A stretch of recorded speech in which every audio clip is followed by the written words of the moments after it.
गुरुदेव भगवान की जय। प्यारे कृष्ण कन्हैया लाल की जय। श्री वराह पुराण 73वां अध्याय बैराज वृत्तांत। भगवान रुद्र कहते हैं द्विजवर, अब एक दूसरा प्रसंग कहता हूँ, सुनो। मुनिश्रेष्ठ, इसमें बड़े कौतूहल की बात है। जिस समय मैं जल में था तब यह घटना घटी थी। विप्रवर, सर्वप्रथम ब्रह्मा जी ने मेरी सृष्टि करके कहा, तुम प्रजाओं की रचना करो, किंतु इस कार्य की जानकारी मुझे प्राप्त न थी। अतः मैं जल में तपस्या करने के लिए चला गया। जल में गए अभी एक क्षण ही हुआ था, ज्यों ही मैं बैठता हूँ त्यों ही परम प्रभु परमात्मा की मुझे झांकी मिली। उन पुरुष की आकृति केवल अंगूठे के बराबर थी। मैं मन को सावधान करके उनका ध्यान करने लगा। इतने में ही जल से 11 पुरुष निकल आए। उनकी ऐसी प्रतिभा थी मानो प्रलय काल की अग्नि हो। वे अपनी किरणों से जल को संतप्त कर रहे थे। मैंने उनसे पूछा, आप लोग कौन हैं जो जल से निकलकर अपने तेज से इस पानी को अत्यंत तप्त कर रहे हैं? साथ ही यह भी बताएं कि आप कहाँ जाएंगे। इस प्रकार मेरे पूछने पर उन आदरणीय पुरुषों ने कुछ भी ना कहा। वे सभी परम प्रशंसनीय ब्राह्मण थे। बिना कुछ कहे ही वे चल पड़े। तदनंतर उनके जाने के कुछ ही क्षण बाद एक अत्यंत महान पुरुष आए, जिनकी आकृति बहुत सुंदर थी। उनके शरीर का वर्ण मेघ के समान श्यामल था। उनकी आंखें कमल के तुल्य थीं। मैंने उनसे पूछा, पुरुष प्रवर, आप कौन हैं तथा जो अभी गए हैं वे पुरुष कौन हैं? आपके यहाँ आने का क्या प्रयोजन है, बताने की कृपा करें। पुरुष ने कहा, ये पुरुष जो पहले आकर चले गए हैं, इनका नाम आदित्य है। ये बड़े तेजस्वी हैं। ब्रह्मा जी ने इनका ध्यान किया है, अतः ये यहाँ से चले गए। कारण, इस समय ब्रह्मा जी संसार की रचना कर रहे हैं। इस अवसर पर उन्हें इनकी आवश्यकता है। देव ब्रह्मा जी के सृजन किए हुए जगत की रक्षा का भार इन पर अवलंबित होगा, इसमें कोई संशय नहीं है। श्री रुद्र बोले, भगवान, आप महान पुरुषों के भी सिरमौर हैं। मैं आपको कैसे जानूं? आप अपने नाम तथा स्वरूप का परिचय बताते हुए सभी प्रसंग बताने की कृपा कीजिए, क्योंकि मुझे आपके संबंध में अभी कोई ज्ञान नहीं है। इस प्रकार भगवान रुद्र के पूछने पर उस पुरुष ने उत्तर दिया, मैं भगवान नारायण हूँ। मेरी सत्ता सदा सर्वत्र रहती है। मैं जल में शयन करता हूँ। मैं आपको दिव्य आँखें दे रहा हूँ। आप मुझे अब देख सकते हैं। जब उन्होंने मुझसे ऐसी बात कही तब मैंने उन पर पुनः दृष्टि डाली। इतने में जिनकी आकृति केवल अंगूठे के बराबर थी, वे अब विराट रूप में दिखने लगे। उनका वह तेजस्वी विग्रह प्रदीप्त था। उनकी नाभि में मैंने कमल का दर्शन किया। सूर्य के समान वहीं ब्रह्मा जी भी दिखाई पड़े तथा उनके समीप ही मैंने स्वयं को अपने को भी देखा। उन परमात्मा को देखकर मेरा मन आनंद से भर गया। विप्रवर, तब मेरे मन में ऐसी बुद्धि उत्पन्न हुई कि इनकी स्तुति करूं। शुभ्रत, फिर तो निश्चित विचार हो जाने पर मैं इस स्तोत्र से उन विश्वात्मा परम प्रभु की आराधना करने लगा। मुझ में तपस्या का बल था, इसी से इस शुभ कर्म की ओर मेरी बुद्धि प्रवृत्त हुई। मैं रुद्र ने कहा, जिनका अंत नहीं है, जो विशुद्ध चित्त वाले, सुंदर रूपधारी, सहस्र भुजाओं से सुशोभित एवं अंतः किरणों के आकर हैं तथा जिनका कर्म महान, शुद्ध और देह परम विशाल है, उन पर ब्रह्म परमात्मा के लिए मेरा नमस्कार है। अखिल विश्व का दुख दूर करना जिनका सहज स्वभाव है, जो सहस्र सूर्य एवं अग्नि के समान तेजस्वी हैं, संपूर्ण विद्याएं जिनमें आश्रय पाती हैं तथा समस्त देवता जिन्हें निरंतर नमस्कार करते हैं, उन चक्र धारण करने वाले कल्याण के स्रोत प्रभु के लिए मेरा नमस्कार है। प्रभु अनादिदेव, अच्युत, शेषशायी, विभु, भूतपति, महेश्वर, मरुत्पति, सर्वपति, जगतपति, भुवःपति और भुवनपति आदि नामों से भक्तजन आपको संबोधित करते हैं। ऐसे आप भगवान के लिए मेरा नमस्कार है। नारायण, आप जल के स्वामी, विश्व के लिए कल्याणदाता, पृथ्वी के स्वामी, संसार के संचालक, जगत के लोचन स्वरूप, चंद्रमा एवं सूर्य का रूप धारण करने वाले, विश्व में व्याप्त अच्युत एवं परम पराक्रमी पुरुष हैं।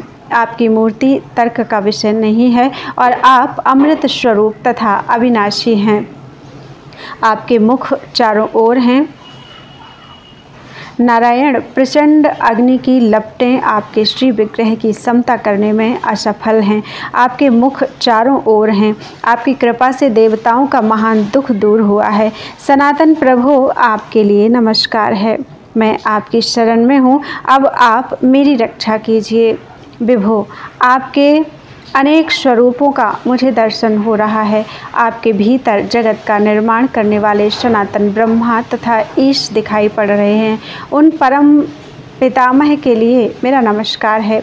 संसार रूपी चक्र में भटकने वाले परम पवित्र अनेक साधक उत्तम मार्ग पर चलते हुए भी आपकी आराधना में जब कथनचित किसी प्रकार सफल होते हैं, तब आदिदेव ऐसे आप प्रभु की आराधना करने की मुझ में शक्ति ही कहाँ है। अतः देवेश्वर, मैं आपको केवल प्रणाम करता हूँ। आदिदेव, आप प्रकृति से परे एकमात्र पुरुष हैं। जो सौभाग्यशाली पुरुष आपके स्वरूप को जानता है, उसे सब कुछ जानने की क्षमता प्राप्त हो जाती है। आपकी मूर्ति बड़ी से बड़ी और छोटी से छोटी है। आपके स्वरूपों में जो गुण हैं, वे हठपूर्वक विभाजित नहीं किए जा सकते। भगवान, आप वागिंद्रिय के मूल कारण, अखिल कर्म से परे और विश्वात्मा हैं। आपका यह श्रेष्ठ शरीर विशुद्ध भावों से ओतप्रोत है। आपकी उपासना में संसार के बंधन काटने की शक्ति है। उसी के द्वारा आपका सम्यक ज्ञान संभव है। साधारण पुरुष की बात तो दूर, देवता भी आपको जान नहीं पाते। फिर भी तपस्या द्वारा अंतःकरण शुद्ध हो जाने से मैं आपको कवि, पुराण एवं आदि पुरुष के रूप में जानने में सक्षम हुआ हूँ। मेरे पिता ब्रह्मा जी ने सृष्टि के अवसर पर बारंबार वेदों की सहायता ली है, अतएव उनका भी चित्त परम शुद्ध हो गया है। प्रभु, मुझ जैसा व्यक्ति तो आपको पुकारने में भी असमर्थ है, क्योंकि आप ब्रह्म प्रभृति प्रधान देवताओं से भी अगम्य कहे जाते हैं।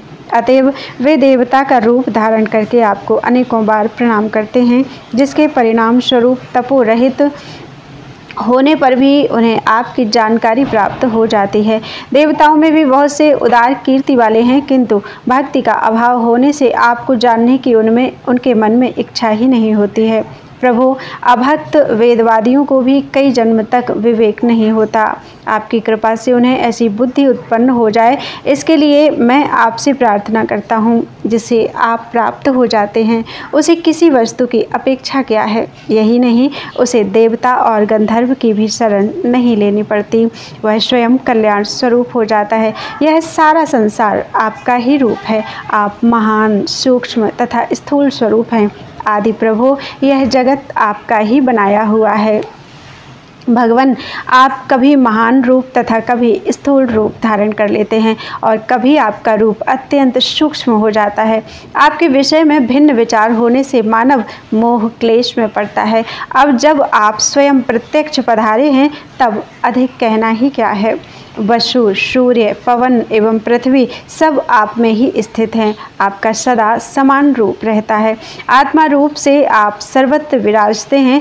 व्यापकता आपका स्वभाव है। सत्वगुण आपकी शोभा बढ़ाते हैं। आप अनंत एवं संपूर्ण ऐश्वर्यों से संपन्न हैं।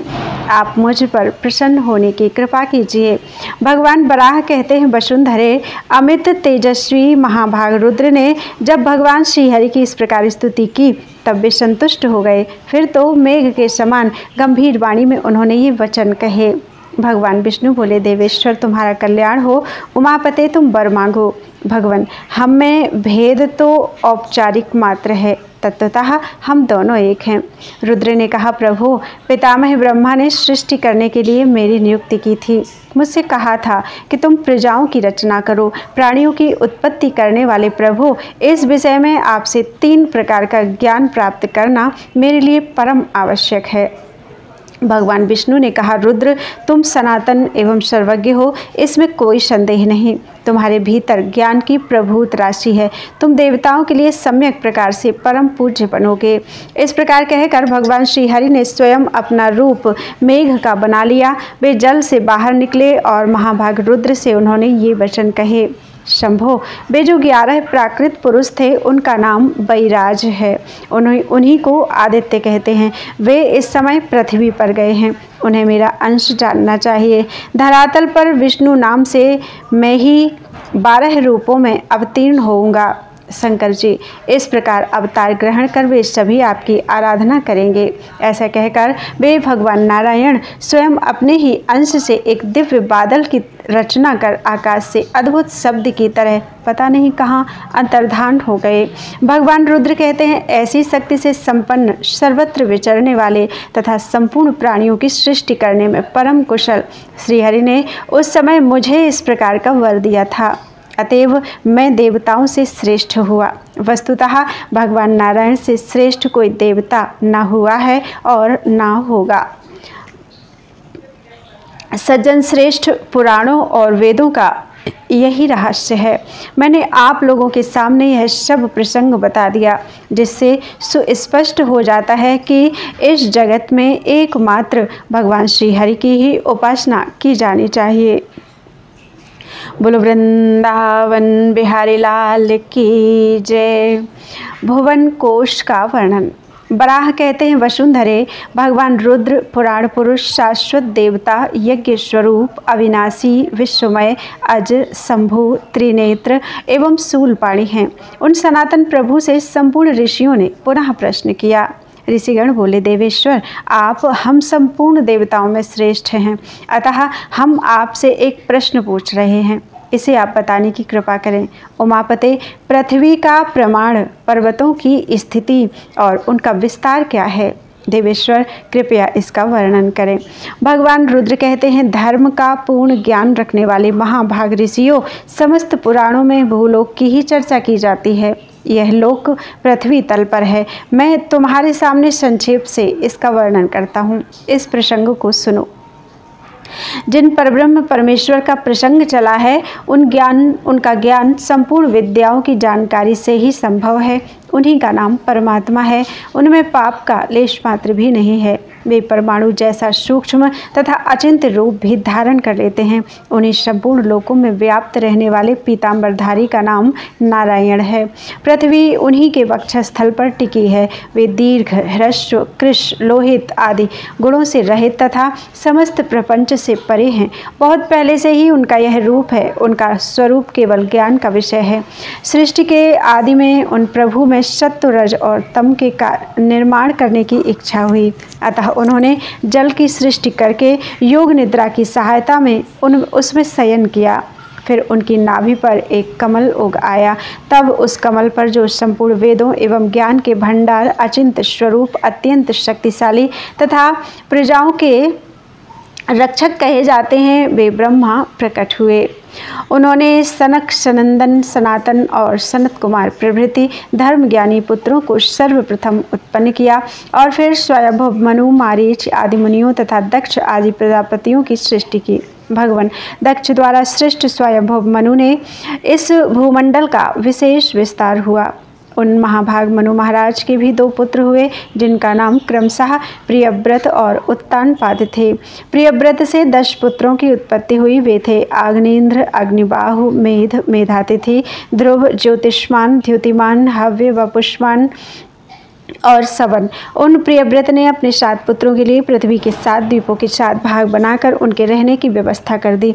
उस समय महाभाग प्रियव्रत की आज्ञा से आग्नेन्द्र जम्बू द्वीप के, मेधातिथि शाक द्वीप के, ज्योतिष्मान क्रौंच द्वीप के, द्युतिमान सालमली द्वीप के, हव्य गोमेद द्वीप के, वपुष्मान प्लक्ष द्वीप के तथा सवन पुष्कर द्वीप के शासक हुए। पुष्कर द्वीप के शासक सवन से 2 पुत्रों का जन्म हुआ। वे पुत्र महावीति अर्थात कुमुद और धातक नाम से प्रसिद्ध रहे हैं। उनके लिए सवन ने उन्हीं के नाम से पुकारे जाने वाले 2 देशों का निर्माण किया। धातक का राज्यखंड धातकी खंड के नाम से तथा कुमुद का राज्यखंड कौमुद खंड के नाम से प्रसिद्ध हुआ। सालमली द्वीप के स्वामी द्युतिमान के 3 पुत्र हुए। उनके नाम कुश, वैद्युत और जीमूत वाहन थे। सालमली द्वीप के देश भी उन्हीं के नामों से विख्यात हुए। ज्योतिष्मान के 7 पुत्र हुए। उनके नाम कुशल, मनुगव्य, पीवर, आंध्र, अंधकारक, मुनि और दुंदुभि थे। उनके नाम पर क्रौंच द्वीप में 7 महादेश हुए। कुश द्वीप के स्वामी कुश बड़े प्रतापी थे। उनके 7 पुत्र हुए। वे उद्भिद, वेणुमान, रथपाल, मनु, धृति, प्रभाकर और कपिल नाम से प्रसिद्ध हुए। उस द्वीप में उनके नाम पर भी 7 वर्ष अर्थात देश हैं। शाकद्वीप के स्वामी मेधातिथि के 7 पुत्र हुए। उनके नाम इस प्रकार हैं: नाभि, शांतभय, शिशिर, मुखोदम, नंदशिव, क्षेमक और ध्रुव। इस द्वीप में उन्हीं के नाम से प्रसिद्ध उनके ये वर्ष भी हैं: हेमबान, हेमकूट, किमपुरुष, नैषद, हरिवर्ष, मेरुमध्य, इलावृत, नील, रम्यक, श्वेत, हिरण्मय और श्रृंगवान। पर्वत के उत्तरी भाग में उत्तर कुरु, माल्यवान हैं। भद्राक्ष और गंधमादन पर महाराज नाभि का शासन आरंभ हुआ। केतुमाल वर्ष पर भी उन्हीं का शासन हुआ। इसी प्रकार स्वयंभव मनवंतर में भूमंडल की व्यवस्था हुई है। प्रत्येक कल्प के आरंभ में प्रधान मनुओं के द्वारा भूमंडल के विभाजन एवं पालन का ऐसा ही प्रबंध होता आया है। कल्प की यह स्वाभाविक व्यवस्था है और भविष्य में भी सदा ऐसा ही होगा। अब महाभाग मैं नाभि की संतान का वर्णन करता हूँ। नाभि की धर्मपत्नी का नाम मेरु देवी था। उन्होंने ऋषभ नामक पुत्र को जन्म दिया। ऋषभ से भरत नामक पुत्र की उत्पत्ति हुई। भरत सबसे बड़े पुत्र हुए। अतएव उनके पिता ऋषभ ने हिमाद्री पर्वत के दक्षिण भाग में भारत नाम के इस महान वर्ष का उन्हें शासक बना दिया। भरत से सुमति का जन्म हुआ। सुमति को अपना राज्य देकर भरत जंगल में चले गए। सुमति के तेज, तेज के सतसुत, सतसुत के इंद्रद्युम्न, इंद्रद्युम्न के परमेष्ठी, परमेष्ठी के प्रतिहर्ता, प्रतिहर्ता के निखात, निखात के उन्नेता, उन्नेता के अभाव, अभाव के उद्गाता, उद्गाता के प्रस्तोता, प्रस्तोता के विभु, विभु के प्रथु, प्रथु के अनंत, अनंत के गय, गय के नय, नय के विराट, विराट के महावीर्य और महावीर्य के सुधीमान पुत्र हुए। सुधीमान से 100 पुत्रों की उत्पत्ति हुई। इस प्रकार इन प्रजाओं की निरंतर वृद्धि होती गई। उससे 7 द्वीपों वाली यह पृथ्वी तथा भारतवर्ष सर्वथा व्याप्त हो गया। उनके वंश में उत्पन्न हुए राजाओं से यह भूमंडल पालित होता आया है। सतयुग, त्रेता आदि युगों एवं महायुगों से परिपूर्ण 71 चतुर्युग का एक मनवंतर कहा जाता है। भुवन के प्रसंग में मैंने यह स्वयंभू मनवंतर की बात कही। बोलो वृंदावन बिहारी लाल की जय। त्वदीयं वस्तु गोविंद तुभ्यमेव समर्पये। तेन त्वदंघ्रि कमले रतिं मे यच्छ शाश्वतीम्।